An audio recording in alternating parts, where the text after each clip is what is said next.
All right, here we go. Chatterbox reacts. Not the kind we wanted. We're trying to enjoy ourselves here, driving through beautiful America. And we're almost to Utah, and Nick decides he's going to get on the internet, and he finds out what? Noelvi Marte suspended 80 games. Just what you want to see when you're enjoying the beauty of lovely Colorado, almost to Utah. Almost to Utah. So I guess, what does it mean? Obviously it means a couple things. One, there's going to be a stigma now, around Noelvi Marte. Like it or not, do we care? I don't know. That's kind of, but I'm just going to say it out loud. Let's not act like other guys that have used PEDs before also don't kind of get grouped into this kind of, I guess, pool of people that are cheating. And it'll be interesting to see how he kind of bounces back from that. But more importantly, I guess, from our perspective, from the Reds, is what does that mean? What's the biggest takeaway now that he's going to be gone for essentially half the season? Well, I mean, the first solution is you play Jonathan India at second base, you play Ellie at shortstop, you play Ellie at third base, you play Matt McClain at shortstop. I mean, that hurts your defense more than your offense. I think it's a big loss in that regard. You hurt some of your depth. I mean, this is why you sign a guy like Jamer Candelario. Yeah. This is why you have depth. It's not always injuries, I guess. Yeah, not what we wanted. Not what we wanted. I mean, listen, I would. I'm not trying to make this any slander. Candelario playing third seems more realistic, in my opinion, and keeping Ellie and Matt McClain as your middle infield. I don't think.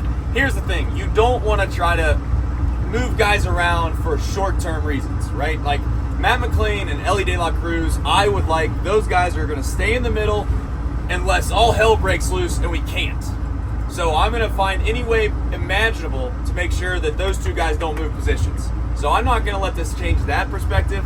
More importantly, though, I guess, is just you missed a guy that some of us were the most excited about. We thought that he was going to be maybe the most productive rookie of this rookie class or the incoming youngsters. And now you got to find yourself in a position where you got to persevere. And I don't know. I mean, I'd be lying if I said there wasn't disappointment. And not just at the 80 games. The 80 games is 80 games. But now it's like, okay, how long has he been cheating for? How big of a deal is it? What substance was he taking? You know, sometimes, not to try to play the homer bias thing here, but sometimes these guys do take stuff that they don't think is a part of some kind of banned substance list, and it so happens to be. Or he could be just knowingly cheating. I don't know. I don't want to act like he wasn't. You can't play both sides of the aisle, but I just want to say I'm not going to come out and be anti Noelvi Marte now. Yeah, it's hard to know. I mean, he performed really, really well in September, better than I ever anticipated. Is that just a coincidence? I don't know, but you know, when you factor the two things together, you have to at least consider that as a possibility. Right. That when he does come back next year, could that have affected him? I don't know, but it hurts. I mean, look, the Reds can still win the NL Central even without Noelvi Marte for half a season. But it definitely lowers the ceiling at least a little bit. Yeah, so we'll see. Obviously, this news just breaks. We'll figure out more as we go. We are in beautiful America. I mean, I don't know what else to tell you outside the fact that that's bad news.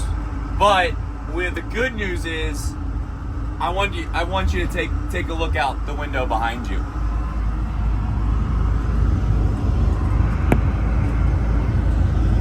That is a terrible view. But this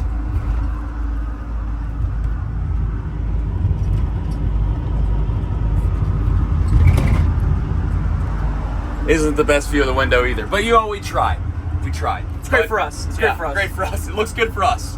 We're trying to make it good for you. But Chatterbox reacts out. Noelvi Marte suspended for 80 games.